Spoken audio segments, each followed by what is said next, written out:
नमस्कार. आता आपण आहोत मालवणच्या मालवण कोळम तिथल्या स्वामी समर्थ जो समर्थ हॉल आहे, त्या समर्थ हॉलमध्ये आता आपण आहोत आणि कर्जमुक्त भारत अभियान सिंधुदुर्ग रत्नागिरी लोकसभा कोकण विभाग यांचा आज प्रमाणपत्र कार्यक्रम आहे. आता कर्जमुक्त भारत अभियान म्हणजे नेमकं काय आहे किंवा याची पार्श्वभूमी काय आहे, हे जाणण्यासाठी आपल्याकडे तिथे त्याचे राष्ट्रीय उपाध्यक्ष कलीम जहांगीर आहेत. त्याचसोबत आपल्याबरोबर इथे त्याचे आणखीन जे पदाधिकारी आहेत इतर आणि श्री अक्षय आहेत. म्हणजे हा संपूर्ण जो कार्यक्रम आहे, यासाठी स्वतः ते दिल्लीहून आलेले आहेत, बाहेरून आलेले आहेत आणि यावेळी या कर्जमुक्ततेविषयीची नेमकी त्यांची भूमिका काय आहे, ती आपण जाणून घेऊया. आता आपण मालवणमध्ये आहोत, हे पुन्हा लक्षात घेऊया. कलीम जी, आपका स्वागत है. ये जो अभी जो कर्ज मुक्त जो अभियान आपने छेड़ा है, उसके बारे में कृपया सबको बताएं. जय हिंद जय भारत। सभी साथी जो आज इस लाइव से सुन रहे हैं उनको बताना चाह रहा हूँ, कर्ज मुक्त भारत अभियान श्री शानाव चौधरी भारतीय जी ने आज से 15 महीने पहले शुरू किया था। इसके पीछे एक वजह थी। कर्ज मुक्त भारत अभियान, इसमें एक सब्जेक्ट है कि कर्जे के कारण जो लोग आजकल परेशान हैं, जीएसटी, लॉकडाउन, नोटबंदी, ये 3 बड़ी चीज़ें हैं जिसके कारण लोग आज कर्ज़े में फँसे हुए हैं और कर्ज़े से बाहर निकल नहीं पा रहे हैं। और इसके अंदर लोग आत्महत्या तक कर रहे हैं, और अकेले की आत्महत्या नहीं कर रहे हैं, बल्कि अपने परिवार के साथ मिलकर आत्महत्या कर रहे हैं। ये आत्महत्या रोकने के लिए और लोगों को कर्ज़े से बाहर निकालने के लिए।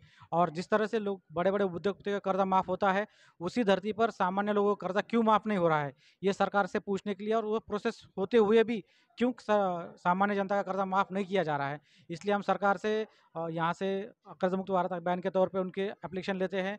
जो प्रोसेस बड़े उद्योगपति के लिए है, वही प्रोसेस हम फॉलो कर रहे हैं। इनका आवेदन हम वित्त मंत्रालय और प्रधानमंत्री कार्यालय देते हैं, और वहाँ से उनका प्रोसेस करवाते हैं कर्ज मुक्त भारत के लिए। इस अभियान के दौरान जब आपने 15 महीने पहले शुरू किया था, तो उसके बाद में जो आपको जो मिल रहे जो फीडबैक है या आपको जो सब बातें हो रही है अभी, उसमें से कहीं पे भी सियासी आपको अड़चनें आ रही है क्या? सियासी अड़चनें आ रही है और प्रशासकीय अड़चनें बहुत बहुत आ रही है। पिछले 3 महीने में पूरे देश भर में हम ये काम कर रहे हैं, तो पूरे देश भर में 6 जगह पे हम पे कंप्लेंट की गई और पुलिस कंप्लेंट हुई है। और आप को जान के ताज्जुब होगा कि देशद्रोह का कानून तक लगा के हमें हम कंप्लेंट की गई है। अगर ये इस दौरान आपने किन-किन राज्यों का, मतलब अभी आप महाराष्ट्र में है, सिंधुदुर्ग में है, मालवण में है, तो इस दौरान कितने राज्य आपने इस दौरान अपने सामने सम्मिलित किए हैं? हम पैन इंडिया 22 राज्यों में भी काम कर रहे हैं, वहाँ पे हमारी टीम है। अब पैन इंडिया हमारे 8,000 से ज़्यादा केंद्र बने हुए हैं। कर्ज मुक्त भारत के निःशुल्क कर्जा मुक्ति केंद्र से नाम से हम खोले हैं। हमारे पास 8,000 केंद्र प्रमुख है। और अभी हम लास्ट महीने में मेरे ख्याल से इसी महीने में हमने एक तारीख 10 तारीख और 14 तारीख को पैन इंडिया में 2 जगह पर इंटरव्यू किए हैं टीम बिल्डिंग एक्टिविटी के दौरान। हम वो संगठन है जो एट अ टाइम, एक ही समय, एक ही दिन और एक ही वक्त पर 22 राज्यों में 22 अलग-अलग जगह पे प्रोग्राम किया है हमने। ओके, अभी अक्षय जी, मैं आपसे पूछना चाहूँगा कि इस दौरान आपने आप तो थोड़े से युवा वर्ग से ज़्यादा आपका ज़्यादा ताल्लुकात होगा, तो इस दौरान युवा वर्ग की क्या समस्या आपको नज़र में आई? अभी ये जैसे बात की, बड़े-बड़े उद्योगपतियों की बात कर दी, उसके बाद युवाओं के बारे में जो आप जानते हो, उनके बारे में आपका क्या कहना है?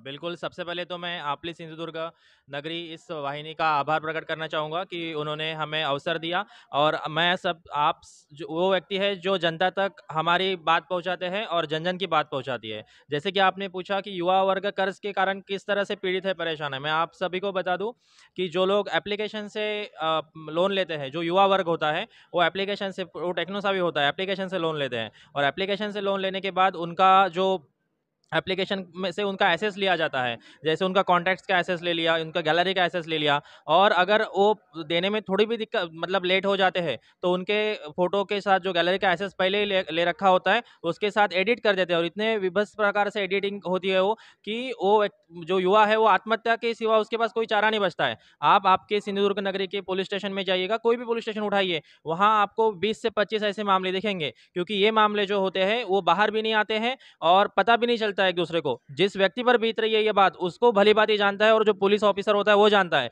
लेकिन हमारी जब नागपुर के जो पुलिस ऑफिसर थे उनके साथ इसी विषय पर चर्चा चल रही थी, तो उन्होंने कहा कि हम भी कुछ नहीं कर पाते।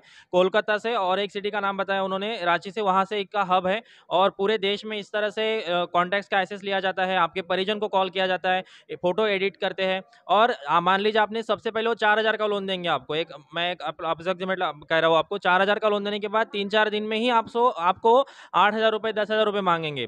मान लीजिए आपने दे भी दिए उनको, तो भी फिर से ना मांगते हुए भी पैसे देने का प्रयास करेंगे एप्लीकेशन में आपको, और वो नहीं देंगे तो और डबल पैसा वसूल करने का प्रयास करेंगे। ये कहाँ तक चलेगा? जब उनको लगेगा कि ये व्यक्ति नहीं दे रहा है, तो फिर उनको कॉन्टैक्ट्स में कॉल करेंगे, उनको उनके जो गैलरी का है उसका एक्सेस लेंगे, फिर भी नहीं देंगे तो फिर उसके परिजन को उसके गलत फोटो एडिट करके भेजेंगे। हमने वित्त मंत्रालय में भी इस विषय में संज्ञान में लाया था। सबसे पहले ही जो हमारा डेलीगेशन गया था, अभी वित्त मंत्रालय में हमारे अभी तक 8 डेलीगेशन गए हैं, और पीएमओ में हमारे 4 डेलीगेशन गए हैं। और वित्त मंत्रालय के जो डेलीगेशन हमने दिया था उसमें एप्लीकेशन का नाम लिखित में हमने दिया था, तो 2000 ऐसे एप्लीकेशन, मुझे गर्व होता है इस बात को बताने में कि कर्ज मुक्त भारत अभियान के तहत ऐसे 2000 एप्लीकेशन को बंद किया गया जो चाइनीज एप्लीकेशन थे और जो गलत काम कर रहे थे। अभी भी आपने आरबीआई की देखा होगा, तो अभी भी जो रिसेंटली 150-200 एप्लीकेशन है वो भी बंद करवाए गए हैं। अभी तो आरबीआई ने क्लियर कह दिया है कि ये जो एप्लीकेशन से लोन देना जो है ये भारत में इलीगल माना जाएगा अगर वो लिस्टेड नहीं है। तो कई ऐसे एप्लीकेशंस होते हैं चाइनीज। मैं सभी युवाओं से आग्रह करना चाहूंगा कि वो बचिए इस तरह से, जो भी एप्लीकेशन से लोन लेने से। फिर भी आपके साथ इस तरह से गलत हुआ है तो आप कर्ज मुक्त भारत अभियान के हमारे किसी भी केंद्र प्रमुख से संपर्क करिए, और आपके नजदीकी पुलिस स्टेशन में भी इसकी शिकायत दे दीजिएगा आप। और डरने की आवश्यकता नहीं है, घबराने की आवश्यकता नहीं है। आपका 1-1 रुपए का कर्ज माफ करवा के रहेगा, चाहे आपका एजुकेशन लोन हो, होम लोन हो, बिजनेस लोन हो, क्रेडिट कार्ड का लोन हो, पर्सनल लोन हो, या अन्य कोई भी किसी भी प्रकार का लोन है। आप सबसे पहले कर्ज माफी के लिए वित्त मंत्रालय में आवेदन कीजिएगा कर्ज मुक्त भारत अभियान से। उसके बाद आपको 45 डेज बाद हम आपकी जो फाइल सरकार के पास जाएगी, वहां आपको आपका प्रमाण फाइल नंबर प्राप्त होगा, और उसके बाद आपको प्रमाण पत्र मिलेगा। जैसे अभी यहाँ जिन लोगों ने कर्ज माफी के लिए आवेदन किया है पहले 45 डेज पहले, 30 सितंबर से पहले, उन सभी को हम प्रमाण पत्र दे रहे हैं अभी आज।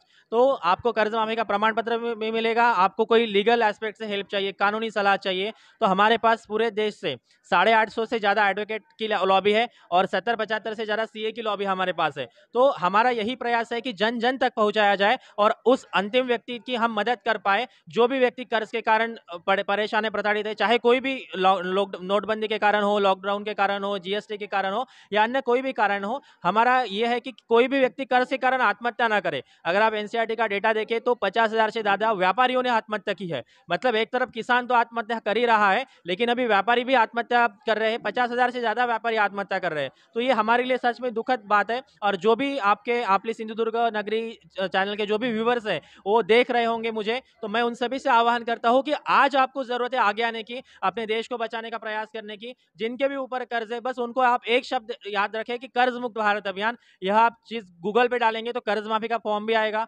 हमारे लीगल टीम के कॉन्टैक्ट नंबर भी वही आएंगे, हमारे जो प्रदेश प्रभारी की सभी राज्यों के नंबर्स भी वही आएंगे, और हम प्रयास करेंगे आपकी अंत तक मदद करने का। हमारी जो नेशनल टीम से लेकर के बूथ तक की जो टीम है पूरी आपको मदद करेंगी। मैं फिर से आपके चैनल के माध्यम से सभी से यह आह्वान करता हूं कि आपके ऊपर किसी भी प्रकार का कर्ज है तो कर्ज माफी के लिए आवेदन करिए, और इस माध्यम से मुझे अपने बात रखने का अवसर प्रदान किया, इसलिए आपली सिंधुदुर्ग नगरी वाहिनी का फिर से आभार। अभी जो आपने बात बताई उसमें से थोड़ी सी जो साइबर की आपने जो जानकारी दी अभी, इसका हाल ही में सिंधुदुर्ग जो एडमिनिस्ट्रेशन है, पुलिस एडमिनिस्ट्रेशन है, उनके तरफ जो हमारे एसपी है, superintendent of police of Sindhudurg, उन्होंने जो एक अभियान अभी अभी एक चलाया है, जिस मुहिम के तहत उन्होंने सायबर की जो आपने बात की, वो भी मैं यहाँ पे दर्शकों से मुद्दाम इथे प्रेक्षकांना सांगू इच्छितो की या विषयावर एक अभियान सुद्धा सायबर अभियान चालू है, ते 28 ऑक्टोबरपर्यंत सुरू होतं। मैं अभी आपके पास आऊँगा, जब इस दौरान आप राज्य में पूरे देश में जगह जगह पे जाते हो, तो अभी अभी मुल्क में, अभी हमारे देश में किस ये कर्जा माफी एक बात हो गई, इस दौरान और कौन सी समस्याएं जो सीधे सीधे पेट से, मतलब जो अपने रोजगार से जो निगड़ित है, उसके बारे में आप क्या करना चाहोगे? जय हिंद जय भारत।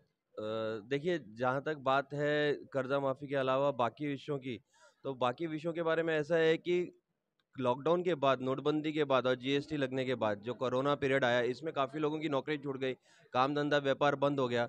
और जिसने लॉकडाउन से पहले जिसने लॉकडाउन से पहले कर्जा ले रखा था, वो कर्जा कहाँ से भरेगा अगर उसकी आय ही खत्म हो गई है और काम धंधा नहीं है। और लॉकडाउन खुलने के बाद भी आप देख सकते हैं कि देश में उस तरीके से ना काम मिल रहा है लोगों को, ना व्यापार मिल रहा है, और जो पहले से लोगों ने लोन ले रखा था उसको वो चुका नहीं पा रहे हैं। उसके कारण लोग जो हैं टेंशन में आके, हाइपर टेंशन में आके वो आत्महत्या करने के बारे में निर्णय ऐसे ले रहे हैं।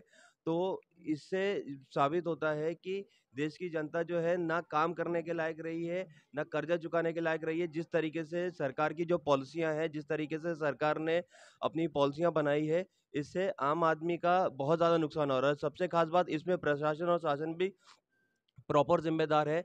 जिस तरीके से बैंक वाले अपनी मनमानियां कर रहे हैं, जिस तरीके से वो वसूली वालों को भेज रहे हैं, सबसे ज़्यादा जो दुखदर्द की बात ये है कि जो वसूली एजेंसियां हैं, जिनको हम रिकवरी एजेंसियां कहते हैं, इनका अमानवीय व्यवहार जो है लोगों के साथ, वो सबसे बड़ा पीड़ा का कारण है। सबसे ज़्यादा आत्महत्या इन रिकवरी करने वालों की वजह से हो रहे हैं, क्योंकि जिस तरीके से वो आरबीआई के गाइडलाइंस का उल्लंघन कर रहे हैं, उसका पालन नहीं कर रहे हैं। अगर उनसे कहा गया है कि दिन में 2 से 3 बार से ज़्यादा फ़ोन मत करो, सुबह 8 बजे से पहले फ़ोन मत करो, 7 बजे के बाद फ़ोन मत करो, वर्किंग आवर्स में ही कस्टमर के घर पे जाना है, और उसके घर पे जाके भी उसकी सोसाइटी में धिंगाना मत करो, तमाशा मत करो, उसकी इज्जत मत निकालो, उसको उसको बार बार परेशान मत करो, गाली गलौज मत करो।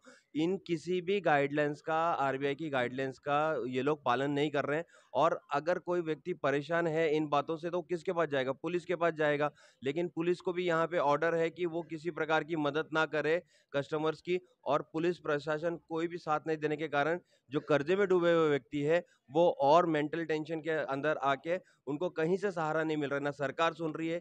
जिन नेताओं को 20-20 साल, 25-25 साल से वोट दिया, जिन नगर सेवकों को वोट दिया, जिन एमएलएस को वोट दिया, जिन एमपीज को वोट दिया, उन वो तक काम नहीं आ रहे। अगर मेरे को बताइए, मैं जिस शहर में रहता हूँ, मैंने उस शहर के नगर सेवक को वोट दिया है, उस शहर के एमपी को वोट दिया है, एमएलए को वोट दिया है, और उसी शहर का एक बैंक, एक वसूली वाला अगर मुझे सता रहा है, तो वहां जिसको 20-20 साल से वोट दिया है वो भी मेरे काम नहीं आ रही है, उस जगह की पुलिस मेरे काम नहीं आ रही है, प्रशासन काम नहीं आ रहा है, और ना ही कोई सोसाइटी में, जब कोई आदमी कर्जे में होता है तो ना ही सोसाइटी से कोई साथ दे रहा है। तो ऐसे में आदमी आत्महत्या ना करे तो क्या करे? तो इसी बात को देखते हुए श्री शाहनवाज चौधरी भारतीय जी ने देश में ये कर्ज मुक्त भारत अभियान चलाया है, जिसके तहत हमने अभी तक देश में पिछले 1.5 साल में 1 लाख से ज्यादा लोगों को मरने से, आत्महत्या करने से बचाया है, जिसके प्रमाण हमारे पास हैं। और हमारा सभी से ये निवेदन है, देश की जनता से, कि कोई हार्श कदम ना उठाएं, कोई मायूस होने की जरूरत नहीं है। कर्ज मुक्त भारत अभियान पूरी तरीके से आपके साथ है। आपके ऊपर 1 रुपए का कर्जा है या 1 करोड़ का कर्जा है, हर प्रकार का कर्जा, किसी भी प्रकार का कर्जा, चाहे आपने घर बनाने के लिए लिया, मकान बनाने के लिए लिया, लोन, किसी भी प्रकार का लोन है आपका, 1-1 रुपए का कर्जा आपका चुकाया जाएगा, 1-1 रुपए का कर्जा आपका माफ करवाया जाएगा सरकार से। आप सबका बहुत शुक्रिया इस अभियान के लिए, और जो अभी आप आपने अपना समय दिया, इसके लिए बहुत बहुत शुक्रिया. तर हे होते आता आपण कर्जमुक्त भारत अभियानाच्या संदर्भातले जे आपले जे आता राष्ट्रीय पदाधिकारी आहेत, त्यांच्याशी आता आपण जी बातचीत केली, त्या एकूण बातचीत करताना आपल्याला लक्षात आलं की मूलतः 22 राज्यांमध्ये त्यांनी या कर्जमुक्त अभियानाची जी सध्याची त्यांची पूर्णपणे कार्यवाही ती सुरू आहे. त्यांनी लोकांना या दरम्यान विविध लोकांना आवाहन केलेलं आहे की त्यांच्या कुठल्याही प्रकारचं आपण चुकीचं पाऊल उचलू नये, आत्महत्या करू नयेत, स्वतःच्या जीवाचं बरं वाईट करू नये. आणि त्या दरम्यान त्यांनी काही लोकप्रतिनिधींच्या सुद्धा गोष्टी ज्या सांगितलेल्या आहेत, त्या सगळ्या गोष्टी त्यांचं सार तिघांनी आपापल्या याच्यात सांगितलेलं आहे. कर्जमुक्त भारत अभियान नेमकी किती कर्जमुक्त देतंय याविषयी त्यांनी 1 लाख म्हणून सांगितलेलं आहे. आता याच्या पुढे सिंधुदुर्ग जिल्ह्यामध्ये याची ही सुरुवात झालेली आहे. मालवणमधून आज इथे आपण आता पाहतोय. तेव्हा या अभियानाच्या पुढच्या काय पायऱ्या असतील, काय टप्पे असतील, त्याच्यावर आपण लक्ष ठेवूनच राहू. सुयोग पंडित, आपली सिंधुनगरी न्यूज, मालवण.